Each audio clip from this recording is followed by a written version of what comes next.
नमस्कार, आप देख रहे हैं हिंदी सवेरा न्यूज और मैं हूं आपके साथ ज्योतिका। आइए रुक करते हैं खबर की ओर। आरटीआई कार्यकर्ता को प्रधान ने दी जान से मारने की धमकी। शिकायतकर्ता कार्रवाई न होने से बहुत परेशान अधिकारियों को लग रहा लगातार चक्कर। जनपद मथुरा के अकबरपुर निवासी पावन नामक आरटीआई शिकायतकर्ता को आरटीआई जवाब लेने पर प्रधान पक्ष से जान से मारने की धमकी मिली है। शिकायतकर्ता अपनी जान माल की सुरक्षा के लिए अधिकारियों के कार्यालय पर चक्कर लगा रहा है। आरटीआई शिकायतकर्ता पवन ने आरोप लगाया कि ग्राम प्रधान अपनी दबंगई के बल पर मुझे परेशान कर रहा है। बस मेरा इतना कसूर है कि मैं प्रधान कार्यालय कार्यकाल के दौरान हुए विकास कार्यों का आरटीआई लगातार जवाब ले रहा है, तभी से मुझे डराया धमकाया जा रहा है। उसने बताया कि सरकार द्वारा संचालित होने वाली जितनी भी योजनाएं जनता के लिए होती है, वर्तमान ग्राम प्रधान और सचिव के द्वारा धरातल पर नहीं उतारी गई है। जनता योजनाओं के लिए तरस रही है। चारों तरफ गाँव में गंदगी का आलम पसरा हुआ है। मुझे कानून व्यवस्था और योग्य सरकार पर विश्वास है कि देर ही सही पर मुझे न्याय जरूर मिलेगा। मैं जनता को न्याय दिलाकर ही रहूंगा, मैं पीछे नहीं हटूंगा, मीडिया से बात करते हुए बताया। रिपोर्टर प्रताप सिंह। पवन कुमार। कहाँ के रहने वाले? अकबरपुर। क्या मामला लेके आए पुलिस अधिकारियों के पास? सर, मामला ये है कि मैं गांव अकबरपुर का मूल निवासी हूं और हमारे गांव में सर जो प्रधान जी हैं, हमारे वर्तमान प्रधान जी निहाल सिंह जी, उनके कार्यकाल की मैंने आरटीआई मांगी थी।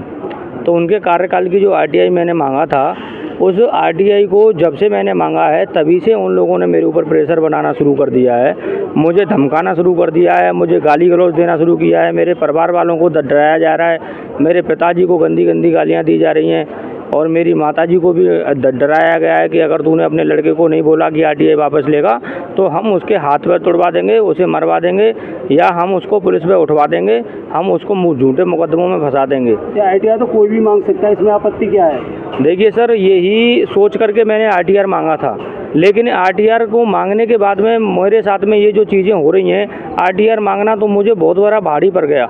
मेरे लिए इतना नुकसानदायक हो गया कि मेरा घर से निकलना मुश्किल हो गया है और मैं डर के माहौल में, डर की स्थिति में अपना जीवन यापन कर रहा हूँ। जैसे आपने बताया जान से मारने की धमकी दे रहे हैं और गाली गलौज कर रहे हैं, आपने शिकायत नहीं की है? सर, मैंने शिकायत किया था, मैं एसएसपी साहब के पास गया था ये शिकायत लेकर के, तो उन्होंने मेरा जो संज्ञान लिया, उन्होंने तत्काल संज्ञान लिया। उन्होंने सीओ साहब के पास में ट्रांसफ़र किया था मेरा केस कि वहाँ पर जाँचें होंगी आपकी।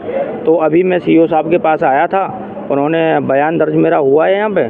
तो उसमें समस्या ये आ रही है कि देखिए, मेरे गांव में जब से मैंने आरटीआर दी है, एक तो हमारे जो प्रधान जी हैं, इनके द्वारा ना तो कोई भी कार्य हमारे गांव में किया गया है, ना ही वो सफाई का कार्य है, ना ही किसी योजना का कार्य है। कोई भी योजना हमारे गांव में नहीं लगाई गई है, चाहे वो खंजरे से हो या कोई भी विकास कार्य हो, और गंदगी बरकरार बनी रहती है।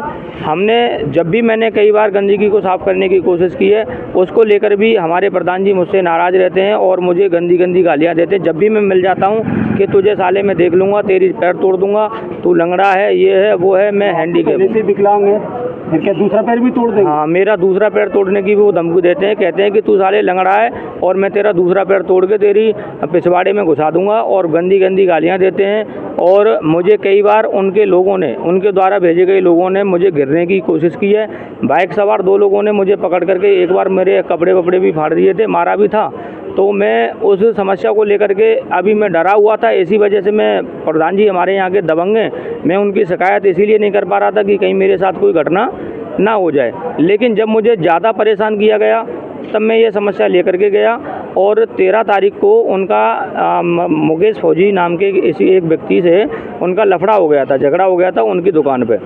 तो उनके झूठे मैटर में, उनके लफड़े में मेरा नाम भी एफआईआर में दर्ज करा दिया गया है प्रधान जी के द्वारा, और सबसे पहले नंबर पे मेरा ही नाम उन्होंने दर्ज कराया है। तो ये किस तरह के दबंग हैं प्रधान जी? प्रधान जी दबंग हैं। देखिए, हमारे गांव की जो भी ग्राम समाज ज़मीनें हैं, उनको वो बाकायदा मतलब लोगों के साथ मिलकर के बेचा जा रहा है। और केडी मेडिकल कॉलेज के पास में गाँव समाज की भूमि थी 16 बीघा ज़मीन।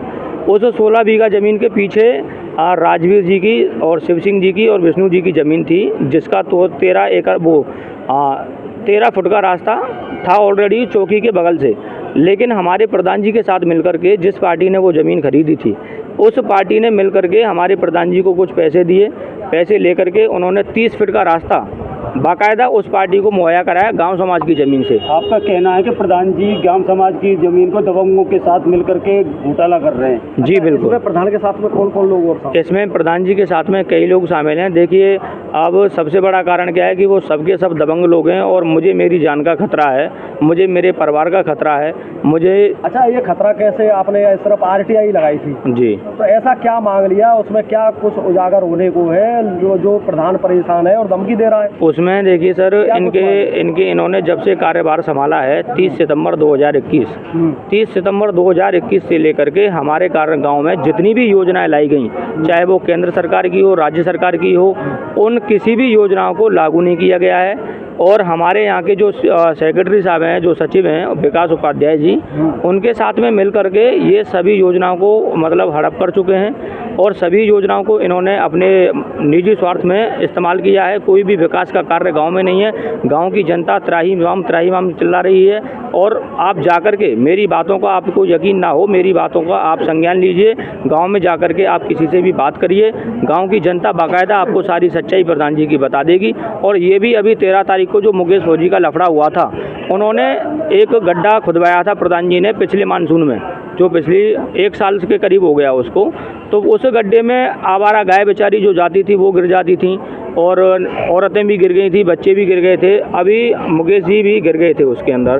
तो उन्होंने प्रधान जी को बोला कि भाई ये गड्ढा क्यों नहीं बंद करा रहे हो। तो इसी बात पे उनका विवाद उनसे हो गया उस मैटर में, जबकि मेरा मुकेश जी से कोई लेना देना नहीं है और जबकि मेरा कोई मामला उनके साथ में नहीं है, फिर भी FIR में मेरा नाम प्रधान जी के द्वारा घसीटा गया है। मेरे ऊपर दबाव बनाया जा रहा है, मेरे ऊपर प्रेशर बनाया जा रहा है कि आप RTR को अगर वापस नहीं लोगे तो हम आपको जान से भी मार सकते हैं, आपको कहीं पे हम हाथ पैर भी तोड़वा सकते हैं। ऑलरेडी मेरे दोनों हाथ पहले से ही टूटे हुए हैं और एक पैर से मैं विकलांग हूँ, पहले से ही ऑलरेडी मैं हैंडीकैप हूँ। तो ये सब कुछ हो रहा है, प्रधान के द्वारा आपको इतना सब कुछ किया जा रहा है, क्या आप रुक जाएंगे या डर जाएंगे या क्या होगा फिर आगे? देखिए, अब मैंने जनता के लिए, मेरे गांव की जो समस्याएं हैं उनके लिए मैंने आवाज़ उठाई है।